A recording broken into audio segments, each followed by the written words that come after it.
Bismillahirrahmanirrahim. Kepada seluruh pemirsa, seluruh hamba Allah yang saya sayangi, saya cintai, Assalamualaikum warahmatullahi wabarakatuh. Semoga keselamatan senantiasa terlimpahkan untuk Anda semua. Demikian pula rahmat Allah dan berkahnya, insya Allah. Kita berjumpa kembali pemirsa dalam sesi 16 sesuai dengan judul, yaitu ilmu ikhlas dan tingkatan keikhlasan. Kita akan coba kaji malam ini mengenai ikhlas pemirsa.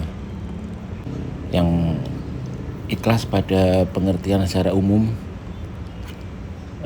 kita bisa artikan sebagai sebuah perwujudan dari kerelaan hati saat memberi atau menerima apapun. Nah, di sini ada kata kerelaan pemirsa, rela, yang kita bisa artikan beda dengan ikhlas pemirsa. Kita bisa gambarkan saat kita dulu masih remaja pemirsa. Kita ilustrasikan ya. Jadi saat kita remaja, kita pernah menjalin hubungan dengan seorang kekasih misalnya, yang kita sayangi, kita kasihi. Nah, pada suatu saat, bila sang kekasih ini tiba-tiba menikah dengan orang yang lain, bagaimana kira-kira pemirsa perasaan kita? Kemungkinan ada rasa kecewa, rasa kesal, ada rasa kehilangan. Karena apa? Karena kita memiliki keinginan, kemauan, kehendak terhadap si kekasih kita itu untuk kelak menjadi pasangan hidup kita sebagai istri kita atau suami kita. Jadi saat kita memiliki rasa seperti itu berarti kita terhadap kekasih kita tidak ada cinta pemirsa. Yang ada hanya keinginan-keinginan kita.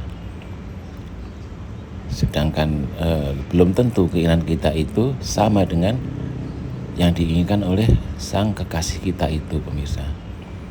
Jadi itu yang kita sebut rela. Saat dia mengucapkan, oh iya saya ikhlas, saat dia terucap ikhlas, itu berarti sebetulnya dia belum ikhlas. Kita belum ikhlas pemirsa atas apa yang terjadi dengan kekasih kita itu.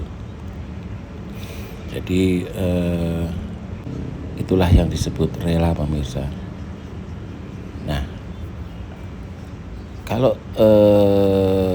kita ambil contoh lagi, misalnya orang tua kita meminta tolong kepada kita untuk membeli sesuatu ke warung, atau mengantar ibu kita misalnya pergi untuk ada acara kemana gitu. Nah, itu pasti kita tidak ada rasa untuk tidak mau, atau untuk enggak, malas nganter, enggak mau gitu misalnya gitu.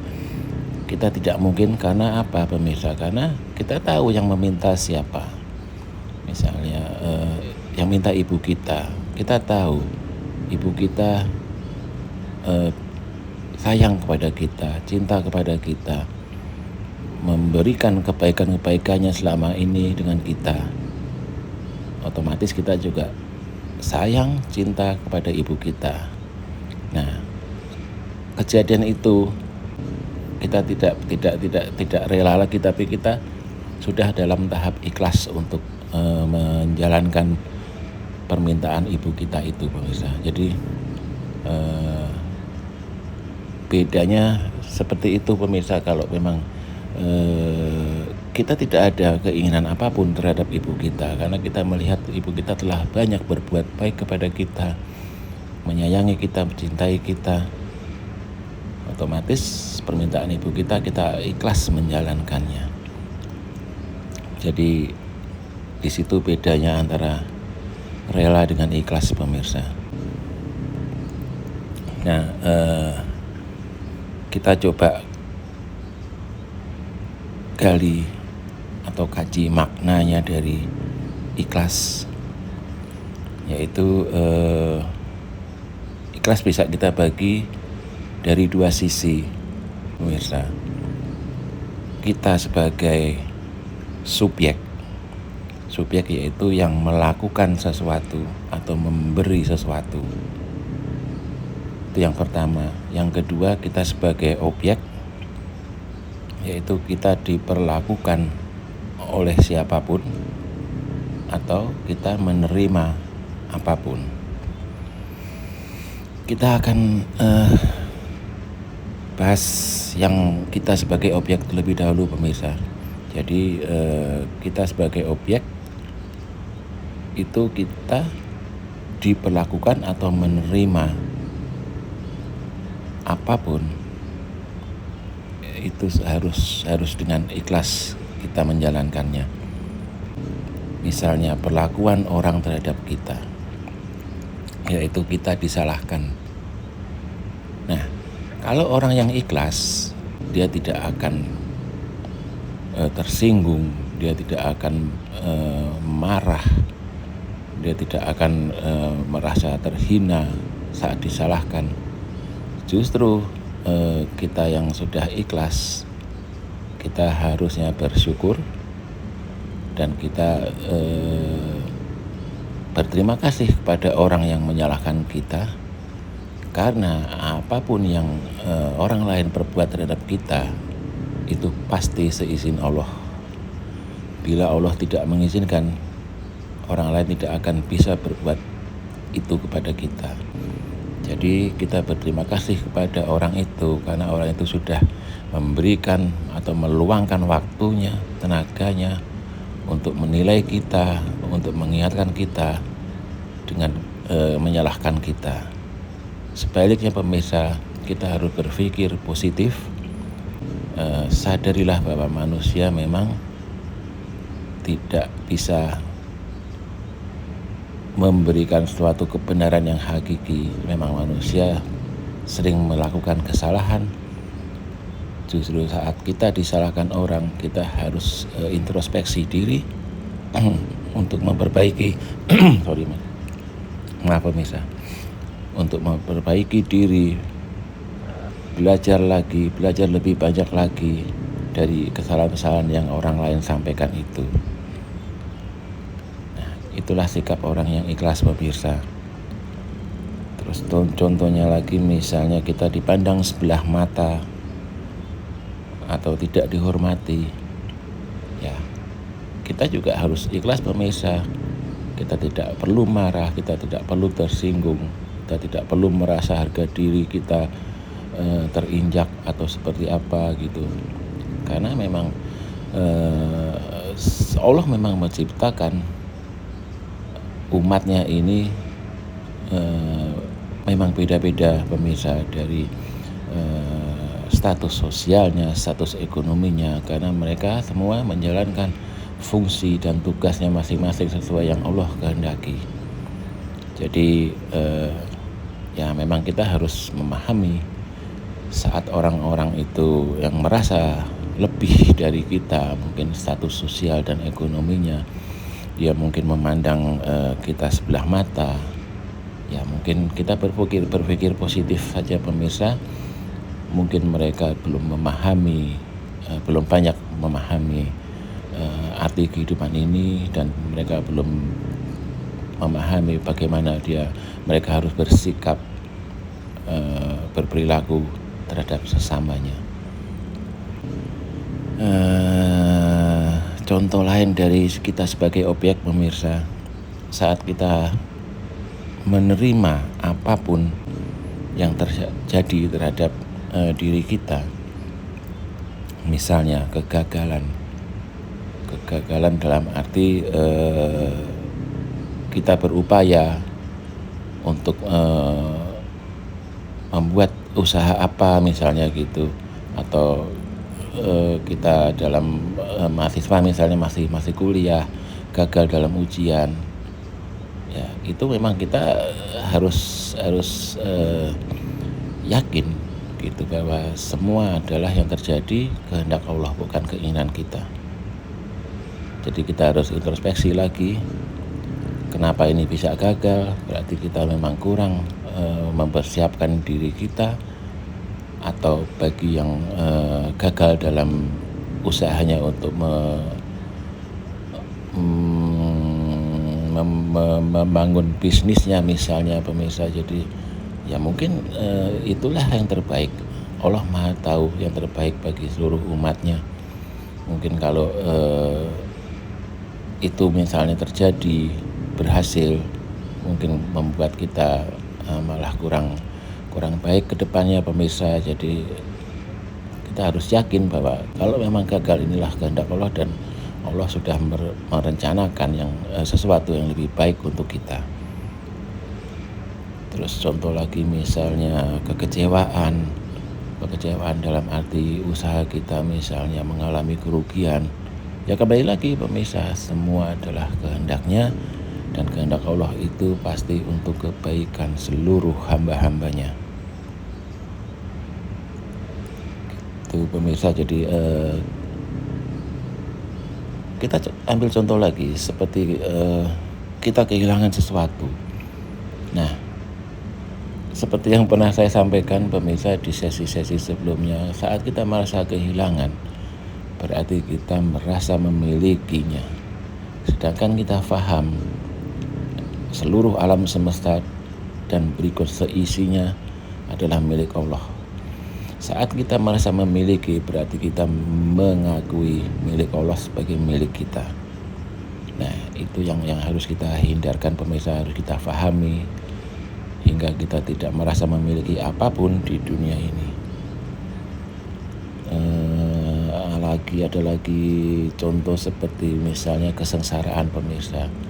Kesengsaraan itu kita bisa artikan misalnya kita selama hidup kok secara ekonomi ini misalnya pas-pasan terus, kerja keras tapi masih seperti itu terus gitu.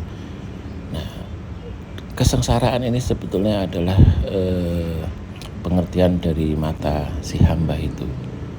Kenapa dia merasa sengsara? Karena mungkin mereka menginginkan sesuatu yang lebih, tapi Allah belum mengizinkan. Jadi keinginan-keinginan yang belum tercapai itu akhirnya mereka menganggap suatu kesengsaraan yang tidak tercapai apa yang dia inginkan itu pemirsa. Seperti itu ya, kita memang harus berserah diri. Semua memang Allah yang sudah memiliki rencana untuk seluruh hamba-hambanya, itu pasti yang terbaik. Itu yang harus kita sadari pemirsa. Nah, satu contoh lagi, apa yang kita sebagai objek kita harus ikhlas menerimanya, yaitu keterpurukan pemirsa. Keterpurukan itu artinya betul-betul kita jatuh secara ekonomi, secara sosial juga kita dinolkan oleh Allah. Jadi yang tadinya kita berkecukupan mungkin sampai kita kekurangan, tidak memiliki apapun, seperti materi kita habis semua, sampai ada yang mungkin karena kita jatuh terpuruk, keluarga jadi berantakan. Itulah keterpurukan pemirsa. Nah, keterpurukan ini sebetulnya adalah sesuai yang saya pahami, itu adalah anugerah yang sangat besar yang dilimpahkan dari Allah kepada hambanya. Saat hamba itu bisa menyadari bisa mengambil hikmahnya, mencari hakikatnya ini apa, sehingga dia bisa menjalani dengan tulus, ikhlas, ridho. Dan sebetulnya itu adalah kehendak Allah yang luar biasa, pemirsa. Nah, ini mengenai keterpurukan ini insya Allah kita akan bahas di sesi-sesi yang akan datang, pemirsa. Karena ini sesuatu yang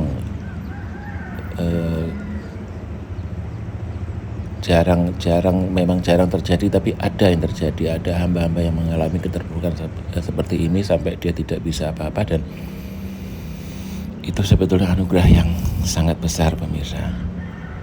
Ya, insya Allah nanti di lain sesi kita akan bahas itu. Nah, ini yang kedua, sisi dari kita sebagai subjek, pemirsa, yaitu apa yang kita lakukan kita harus ikhlas. Kita ambil contoh, misalnya kita melakukan kebaikan, baik itu diminta sesama maupun tidak, seperti menolong dengan tenaga dan pikiran, menjaga ini kalau yang ini untuk alam, untuk makhluk yang ciptaan Allah yang lain, ya, untuk seperti menjaga kelestarian alam. Nah, kita coba kaji mengenai melakukan kebaikan, pemirsa.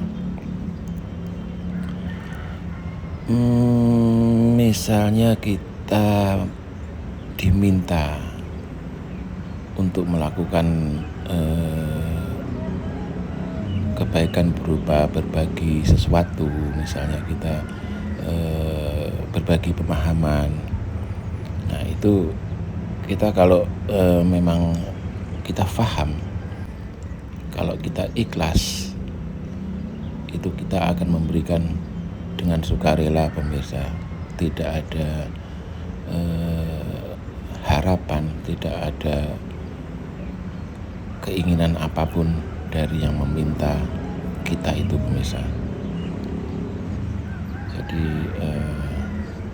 itu nanti kita akan jelaskan lebih lanjut. Ini kita ambil contoh lagi yang lainnya, misalnya kita memberi sedekah atau sumbangan atau bantuan kemanapun, itu juga kita harus ikhlas saat kita sudah memahami bahwa semua itu sebetulnya juga milik Allah.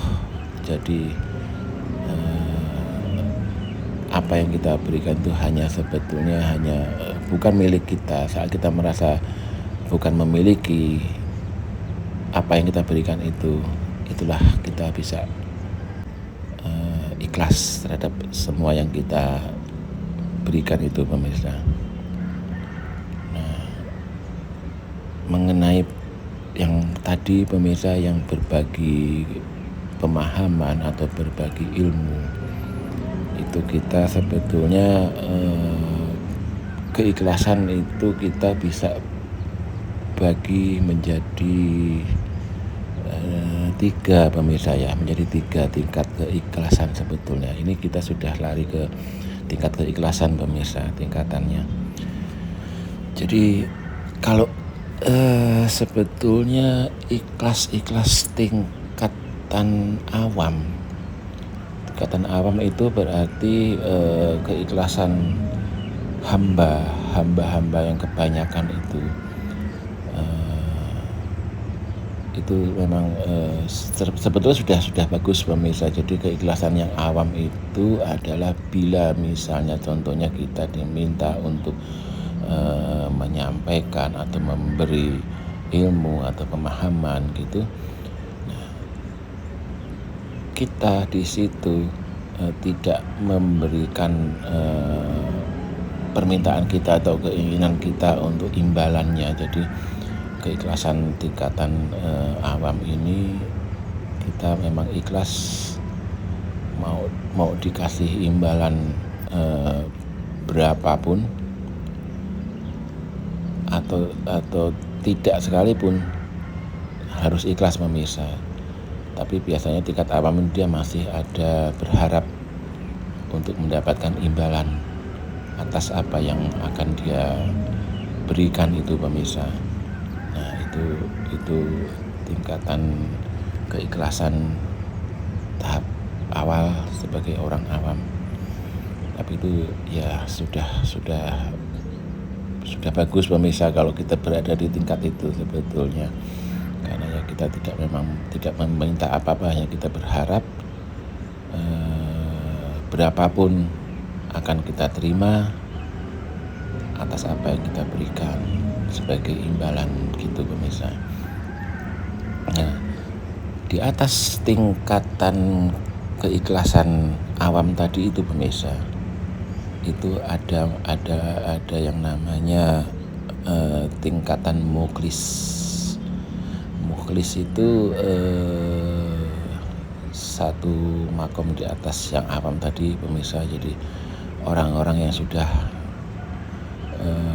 muklis itu tingkatan muklis itu dia memberikan sesuatu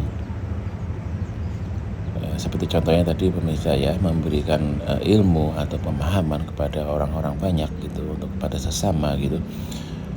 Dia sudah tidak mengharapkan imbalan dari sesama pemirsa. Jadi tapi tidak menutup kemungkinan kalau misalnya dia diberi imbalan dia akan terima, tapi dia sebetulnya tidak berharap imbalan itu dari sesamanya yang meminta dia untuk memberikan pemahaman atau ilmu itu. Jadi sama sekali dia tidak berharap dari sesamanya, dia hanya berharap kepada Allah Subhanahu wa Ta'ala atas apa yang dia lakukan. Jadi dia berharap imbalan dari Allah, tidak dari sesama pemirsa. Itu orang-orang yang sudah pada makom muklis pemirsa. Untuk satu makom di atasnya muklis adalah makom muklas. Nah, orang-orang yang sudah di makom muklas ini pemirsa, dia beri apapun, dia sudah tidak berharap dari sesama, dari hamba Allah, dan dia juga tidak berharap imbalan apapun dari Allah. Jadi dia betul-betul lillahi ta'ala. Apa yang dia lakukan, apa yang dia berikan, dia tidak menginginkan, tidak menghendaki, tidak berharap imbalan baik dari sesama maupun dari Allah.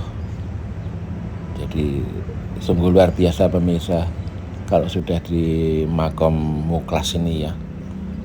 Jadi mungkin jarang pemirsa saudara-saudara kita, para hamba Allah yang sudah di makom itu, tapi ya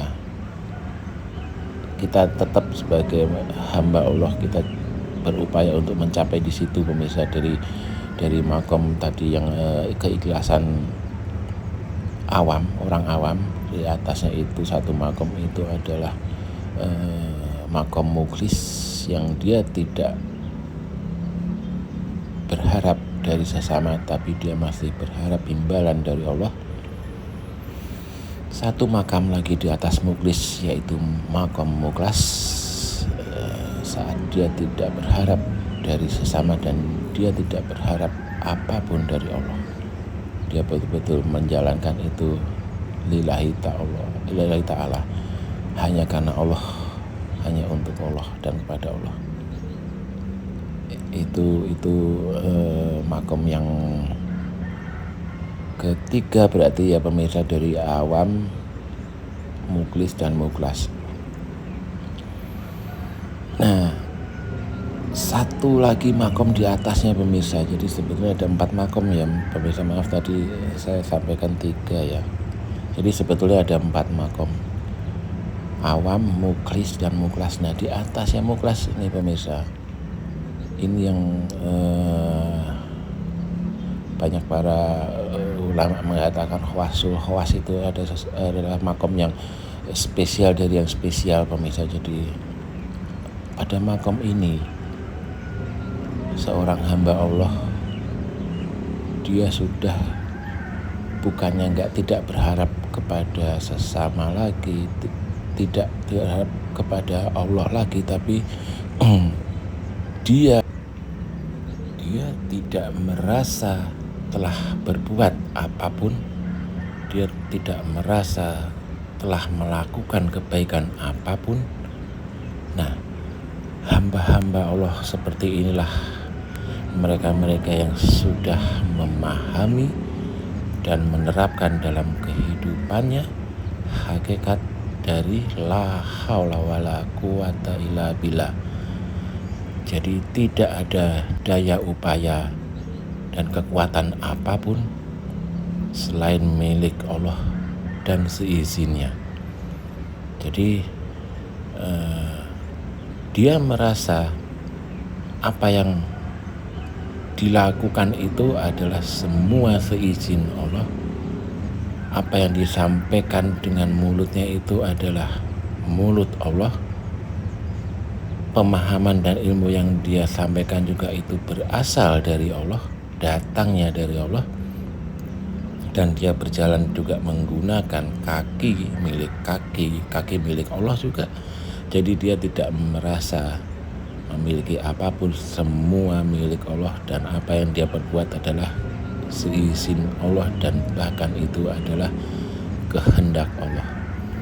Jadi hamba-hamba seperti ini kita bisa artikan bahwa dia sudah menyatu dengan sang kholiknya. Jadi dia tidak ada rasa keinginan apapun, harapan apapun, angan-angan apapun, karena dia merasa dia sendiri tidak ada. Itulah makom fana pemirsa. Jadi hamba-hamba seperti ini biasanya dalam kehidupannya sudah banyak campur tangan Allah pemirsa. Memang jarang ya dan sulit kita temukan hamba Allah seperti ini.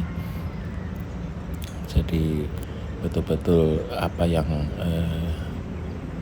dia sampaikan, dia perbuat itu adalah sudah kehendak Allah Subhanahu wa Ta'ala. Nah, itu tingkatan-tingkatan dari keikhlasan pemirsa, dari makom paling bawah yaitu makom awam, orang kebanyakan ya. Terus di atasnya satu makom dari awam adalah muklis, di atasnya lagi muklas, dan yang tertinggi adalah makom keikhlasan fana itu pemirsa. Nah, sebetulnya di atas fana ada satu lagi yang makom yang lebih tinggi dari fana, tapi sebetulnya bukan termasuk keikhlasan, tapi itu lebih berarti dalam segala hal. Itu insya Allah akan kita kaji bersama. Makom tertinggi di sisi Allah itu sebetulnya adalah cinta pemirsa. Jadi cinta itu adalah yang tertinggi pemirsa. Saat kita sudah mencintai Allah, itu pasti Allah mencintai kita. Nah, kalau sudah di makam itu ya insya Allah nanti pemirsa kita kaji. Insya Allah di sesi berikutnya, saya belum bisa pastikan kapan. Insya Allah akan saya coba nanti sampaikan kepada seluruh pemirsa. Jadi untuk sementara seperti itu yang bisa saya sampaikan pemirsa. saya ambil poinnya, yaitu pengertian ikhlas tadi sudah saya sampaikan bahwa kita bisa menerima atau memberi apapun dengan ikhlas karena kita tidak merasa kita memiliki. Tingkatan-tingkatan ikhlas seperti yang saya sampaikan tadi ada 4 tingkat, dari awam, orang-orang awam, muklison yaitu orang-orang yang sudah di makom muklis, muklasin yaitu orang-orang yang sudah di makom muklas, dan hamba-hamba Allah yang sudah di makom fana, pemirsa. Seperti itu, demikian penyampaian saya kali ini. Terima kasih atas waktu yang telah pemirsa berikan untuk menyimak apa yang saya sampaikan malam ini, dan saya mohon maaf bila ada sebagian pemirsa yang kurang berkenan dengan kata-kata saya maupun pemahaman yang saya sampaikan. Sekali lagi saya mohon maaf lahir batin. Insya Allah kita berjumpa kembali di sesi berikutnya. Terima kasih pemirsa. Wassalamualaikum warahmatullahi wabarakatuh.